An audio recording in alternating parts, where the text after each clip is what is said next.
गुरु प्यारी सात संगत जी, राधा स्वामी जी।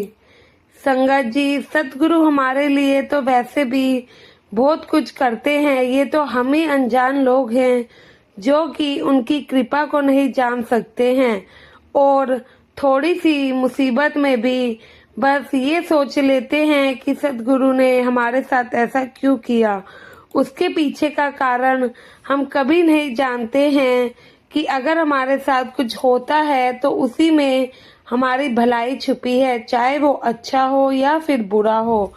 तो संगत जी, ऐसे ही एक बार की बात है, जैसे कि हम जानते हैं डेरे में तो लंगर रोज ही बनता है, क्योंकि 10-15 हजार संगत वहां पे हमेशा रह ही जाती है।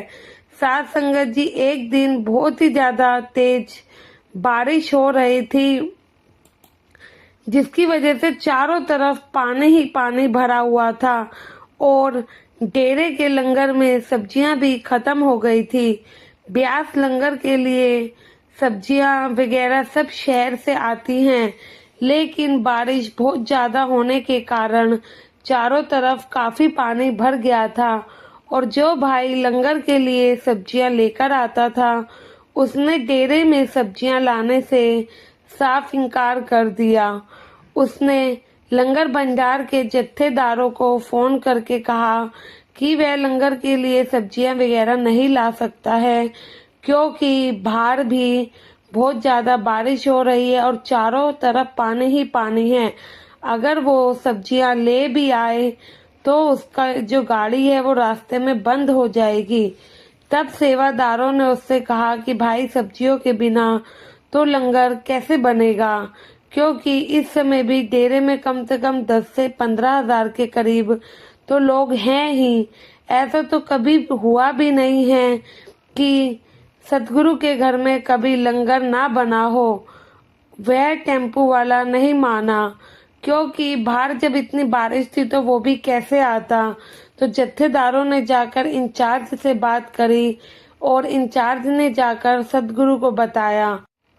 इंचार्ज ने जाकर सतगुरु को बताया कि जो भाई हमें लंगर के लिए सब्जियां शहर से देकर जाता था, वह ज्यादा बारिश की वजह से अब डेरे में आने से मना कर रहा है। वैसे तो जो भाई डेरे में सब्जियां लाता था वो भी सतगुरु को मानता था। तो बाबा जी ने जत्थेदारों को कहा कि उससे पूछो, अगर बाबा जी तुझे लेने आए तो क्या तुम फिर भी नहीं आओगे। तो जत्थेदारों ने उस टेम्पू वाले को फोन करके कहा कि बाबा जी ने कहा है यदि वह तुम्हारे साथ रहेंगे तो क्या तुम फिर भी टेम्पू लेकर नहीं आओगे। तो वह टेम्पू वाला भी सत्संगी था, तो बाबा जी को मानता था। तो उसने कहा कि अपने बाबा जी का जब उसने नाम सुना तो फिर वो मना नहीं कर पाया। उसने कहा कि जब वह शहर से सब्जियों से भरा हुआ टेम्पू लेकर चला तो वहां से थोड़ी ही दूरी पर एक बुजुर्ग सरदार जी मिल गए। सरदार जी बोले, भाई मेरे को डेरे के गेट तक जाना है, क्या आप मुझे छोड़ दोगे। तो वह टेम्पू वाला भाई बोला कि सरदार जी, मैं भी उसी तरफ जा रहा हूँ, तो मैं भी आपको चलो छोड़ दूंगा। जैसे ही सरदार जी टेम्पू में बैठते हैं, जो सड़क के पानी से भरी हुई थी वहाँ चारों तरफ थोड़ा थोड़ा ही पानी रह गया। उसने मोबाइल की खबरों में थोड़ी देर पहले जहाँ पर पानी ही पानी देखा था वहाँ पर अब कुछ भी नहीं था। वह भाई बताता है कि वह आराम से टेम्पू लेकर ब्यास के गेट तक पहुंच गया। जब वह ब्यास के गेट पर पहुंचा तो काफी सेवादार वहां सब्जियों का इंतजार कर रहे थे। जब उसने टेम्पू रोका तो वह सरदार जी भी वहीं उतर गए और सेवादारों ने टेम्पू वाले से पूछा, भाई आपको यहाँ आने में कोई प्रॉब्लम तो नहीं हुई। तो वह बोला कि यह सरदार जी हमारे साथ थे, इसलिए रास्ता बिल्कुल साफ हो गया। जब उसने दूसरी तरफ मुंह घुमाकर देखा तो वहां पे कोई भी नहीं था।